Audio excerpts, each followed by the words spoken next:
minta fotoin, udah aku fotoin, langsung aku kirim ke grup pendukung Ganjar. Aku buka WhatsAppnya. Buat Uti kasih pertanyaan yang savage lah, yang menyelepet Caimin lah. Langsung lah. Oke. Satu.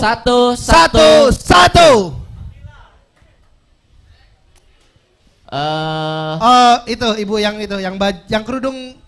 Yang mana? Coklat, yang kerudung coklat. Oke, boleh. Ini kayaknya aspirasi wanita-wanita ini pasti akan diungkapkan di sini. Oke, tepuk tangan teman-teman. Silakan. Pedes-pedes ya tadi ya. Izin saya ingin perkenalkan, nama saya Kaisa. Kebetulan saya sama sekali sama latar belakang atau parpol asalnya Caimin itu nggak suka banget. Punya pengalaman yang tidak menyenangkan gitu. Nah, maka dari itu saya termasuk netizen yang dalam tanda kutip meragukan Caimin itu bisanya apa sih, sehingga kalau Anies, ya saya tahu, saya termasuk yang bahkan broken heart ketika Pak Anies akhirnya memilih Caimin untuk jadi cawapres. Gitu.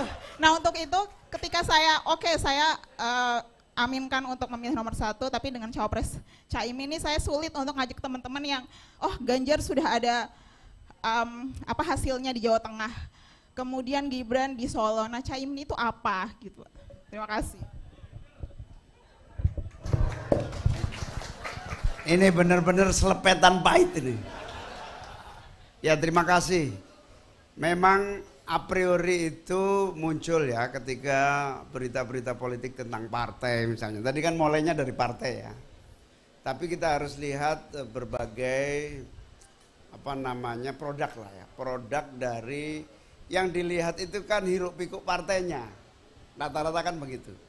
Tapi lihat produk-produk dari partai, terutama produk eksekutif maupun legislatifnya.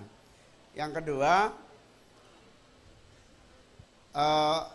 track record, ya tentu saja track record. Selain produk, track record. Dari sepanjang perjalanan itu memang hari ini track record itu dilihat dari opini. Opini sosial media yang sangat cepat perkembangannya, sehingga track record dalam artian perjalanan perjuangan seseorang atau perjalanan karir seseorang itu kadang-kadang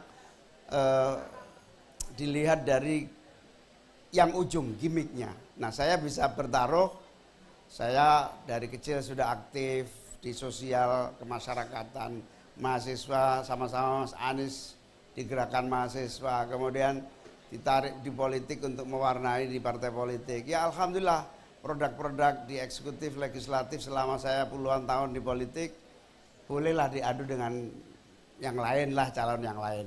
Karena itu terima kasih, saya tidak banyak mempengaruhi, yang penting kita buktikan 2024 yang akan datang. Boleh ada tanggapan lagi dari kakaknya untuk Caimin, masih ada waktu 1 menit. Oke, gini, keluarga saya sering banget bilang, menanamkan pada saya, politisi itu mulutnya manis, sering banget mengumbar janji. Bahkan ya apalagi sekarang waktu mau pemilu ini itu program disebarluaskan, tapi ketika sudah terpilih banyak, misal desa ini sudah jadi relawan pendukungnya, aspirasinya malah dikasih ke desa lain misalnya, seperti itu. Itulah yang harus kita robah ya, bahwa antara omongan dengan bukti, janji dengan bukti itu yang harus kita wujudkan. Makanya visi misi Amin ini bukan hanya inventarisasi mimpi yang ada di saya digabung dengan mimpi yang ada di Mas Anies, karena saya mimpi dengan latar belakang saya, Mas Anies dengan mimpi latar belakang Mas Anies, kita kumpulin lama itu, kita gabung, lalu kita serahkan para ahli. Ada yang ekonom, ada yang praktisi teknokrat, ada yang berlatar belakang kampus, ada yang anak-anak muda, itu menguji. Sehingga insya Allah visi misi kita tidak hanya jual mimpi, tidak hanya jual janji, ada yang disebut cara kerja teknokratis. Cara kerja secara teknis dari gagasan konsep sampai langkah. Itulah bedanya politik berbasis gagasan dengan politik berdasarkan pada selera. Oke. Oke, gimana? Sudah puaskah dengan jawaban Caimin? Oke. Ataukah akan berubah pikiran? Wah, Caimin ini keren nih, gitu kan? Iya. Udah keren dong harusnya. Istiqoroh dulu, istiqoroh, tentukan dulu. pilihan yang terbaik. Semoga Amin bisa membawa perubahan. Yoi. Kita langsung aja cari. Santai bro. Santai. Santai. Duduk.